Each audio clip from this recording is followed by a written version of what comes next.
All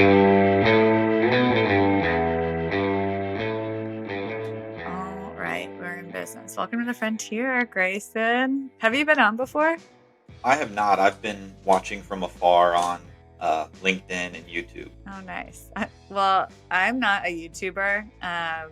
This is very new for me, but we've got one YouTube video that has just gotten a ton of traction. That it's just like a staff interview with Regis. So I think I need to join to like see what all the fuss is about. Yeah, absolutely. No, and yeah, I'll need to go see that because I think I saw that video posted on the LinkedIn, but I didn't click the actual YouTube link itself. So, yeah, I want to go see how many views it has. I know it kind of surprised all of us. We're like, this is not what we were expecting. Well, Grayson, I'm really excited. This is your staff interview, so it's a chance for everyone to kind of get to know who's working behind the scenes here to make things happen. So we can kick things off with just quick introduction. Who is Grayson, and where do you live? How did you find yourself here? My story on how I got the gun is pretty. It's not straight, but everything kind of when I look back, just everything seemed to have kind of aligned for me in an interesting way. But I'm currently living in Texas. I was born and raised in Texas, and immediately after graduating college, I found myself back at home, teaching and coaching. I'm a huge sports fan, fanatic. Any which way you can say it, I love sports, and so that was kind of how I found myself in education. It was just a passion for helping people just better themselves and kind of overcome obstacles mentally, physically. Um, that was how I ended up in education. I was an educator for 6 years, both at the middle and high school level. And after my 6 year teaching and coaching, I really just had a lot of thoughts about wanting to know what else was out there professionally that I could possibly be good at. I wanted to just see what the world was like from outside of a classroom, and that kind of is where my job hunt started. And it takes time. I know some people are fortunate enough to be unemployed and get work relatively quickly just because they're qualified and they find that right job. But for me, it was a process of interviewing and being told no and being kind of told, hey, I'm not the right fit or I don't have quite the experience that they're looking for. And so after 2.5 months, I finally was able to get my initial interviews with Gun. And I think that was kind of the point for me where um, I really became intrigued with Gun just because the people that I got to meet. So I think the first person I interviewed with was Ben, who is pretty much integral in my day to day life now as a member of the sales team. I interviewed with Hmm. Ben. I remember that interview well. He just brought a ton of energy, made me feel like I was already a part of the team. I believe my second interview, I interviewed with Tasia, the CEO. Hmm.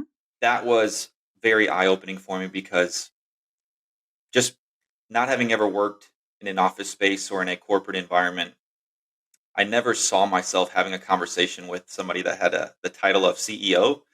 So I can vividly remember having the interview with Tasia and it being so just relaxed. It was just interesting to me to be talking to the person who created Gun, had a hand in everything it's become, and a person of that status kind of taking the time to talk to me and interview me.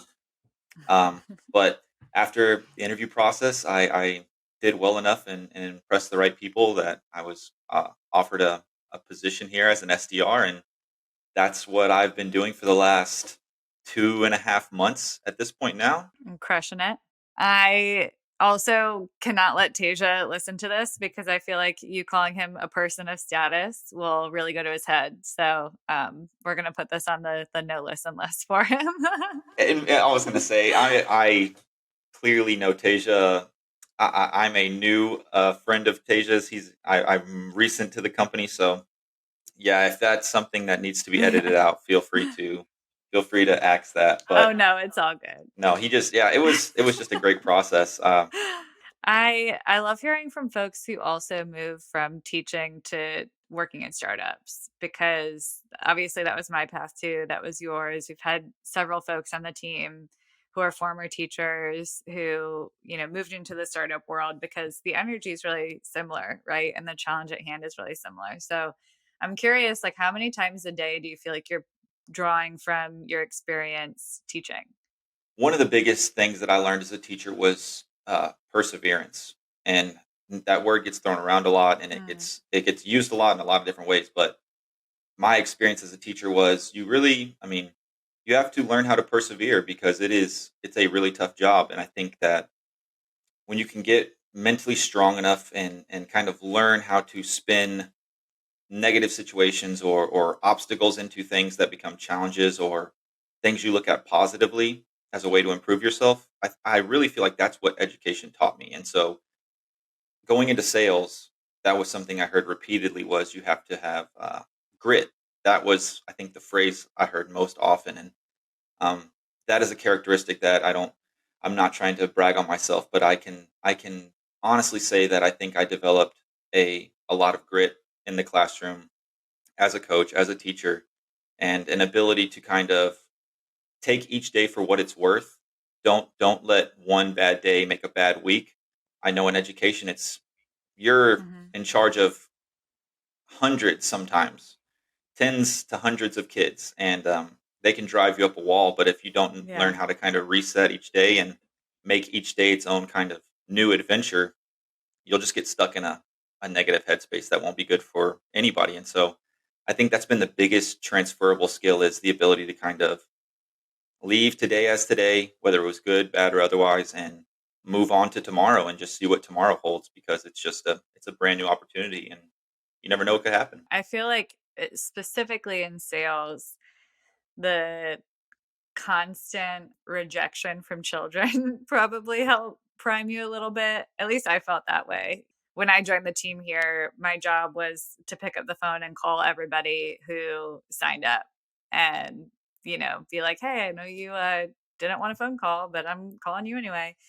And some people were really excited and they're like, man, this is cool. This is obviously very different than any other hiring solution out there. But also, there were plenty of people who are not excited to hear from me. And, nobody prepares you for rejection better than eighth graders who just think that you're the most terrible, embarrassing person in the world. So, and what do you feel that way too? Yeah, no, I think that that's a great way to put it. In all my preparation for this job, I went through a course with a company called Vendition. Um, and just through my general interview process, people always ask me, "Do you have experience cold calling?" And I've never had a sales position. I've never prior to this, I'd never done anything in sales, but I will say there's nothing probably that I can think of closer to a cold call within education as having to call students' parents unannounced because it's essentially the same thing. You're calling somebody who Oh, yeah. usually is not anticipating hearing from you, and most of the time, unless it's for a good reason, I would say a lot of parents don't like getting calls to hear reports on their children misbehaving. So that was a skill that I didn't Yeah. know that I was developing, Yeah. but cold calling to me is it's still something I'm very much learning how to do and master. But um, the interactions with the children and very much so interactions with parents, I think, prepped me for that in a way. But to your point, it is Hmm. when you can sit there and have a child kind of tell you, "I'm not going to do this" or "I don't feel like doing this."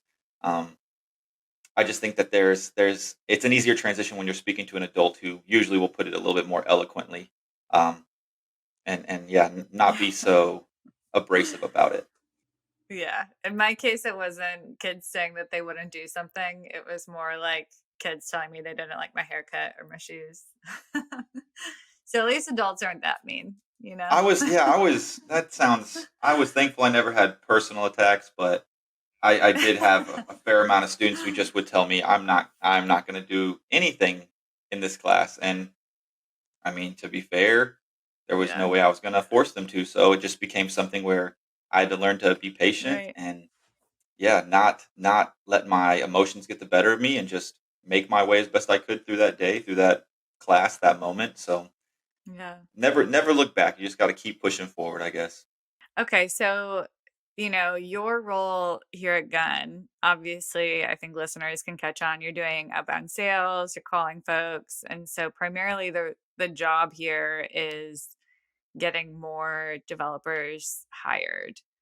So I wanted to clarify. I didn't know if we touched on that yet. So yeah, Grayson's doing outbound sales. And what's cool is like you and Donovan are our first outbound sales folks. And so you not only are new to sales and new to working in tech, but you also are creating a new department. So I'm wondering like what have been the most important lessons learned there as you kind of figure out this new function within the company? For me, it's really just been something that in education I was the opposite end. I've had to really just become a sponge, taking in as much information as I can. And again, I was teaching for 6 years, so I was really used to giving the information. And in education, you're constantly learning new things, but Mm, it's just very different. I'm taking as many notes as I took in college. I'm writing things down more than I've written them down in a long time. Even as an educator, I don't feel like it was just different. It wasn't notes because it was new information. It was usually um, reviewing things. So this experience has been so amazing. And yeah, to your point, it feels even that much more special because I know I'm one of the first people. I'm one of two in a position that hasn't existed before in gun.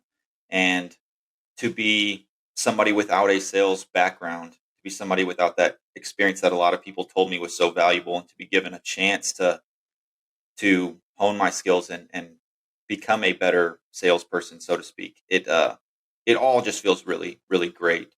cool. That's awesome. I just yeah no I think that yeah every day something new. Honestly, I learn something all the time from different people every day. So outside of work, when you're not here at Gun, what are you passionate about? What do you like doing? If the timing is right, I honestly just love spending time with friends and family when that works out. I mean, doesn't really have to be anything in particular. I honestly like sitting outside on a nice day, just talking to friends and family as much as anything. Very big cinema Oh fan. yeah. Uh, love going to the movies. Love watching movies. It has been an interesting contrast with this being my first remote job, finding that balance between working inside and getting everything done that needs to be done, and also finding that time to get out and exercise and yeah, just be outside in general. Honestly, Yeah. just I would say passionate about the people I care about. Passionate about. I love movies. I don't know if they're a passion, but they're definitely a love. And then sports. Right now, the World Cup Counts as a is going passion. on. Yeah. So okay, and I appreciate that. I would say some people have told me, "Oh, it's just a hobby." Maybe if I was filming or more involved in some way, it could be a passion. But without sports, watching, participating, I yeah, I don't know where I'd be.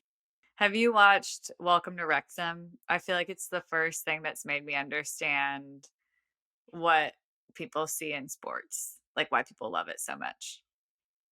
And I'm ashamed that I haven't, but I know exactly what you're talking about, and I even have Hulu, so there's really not any excuses. I think that I've just been putting it off or watching things I've already watched a million times. But actually, yeah, I love the guys that did that. Rob McElhenney and Kenny That's so funny Deadpool. because usually they say, yeah, Deadpool. Yeah, usually people are like, oh, it's Ryan Reynolds and the other guy. So it's funny that you know Rob and not Ryan. Then to be honest, I'm an It's Always Sunny fan, so that's really why he comes to mind really Yeah, easily. But I mean, Ryan Reynolds, he would have come. I think it's the passion of cinema kind of takes up a larger it's than always no. sunny. Yeah, it's just I have too much movie knowledge, too many names that I don't need to know. So sometimes, yeah, finding the right one is difficult.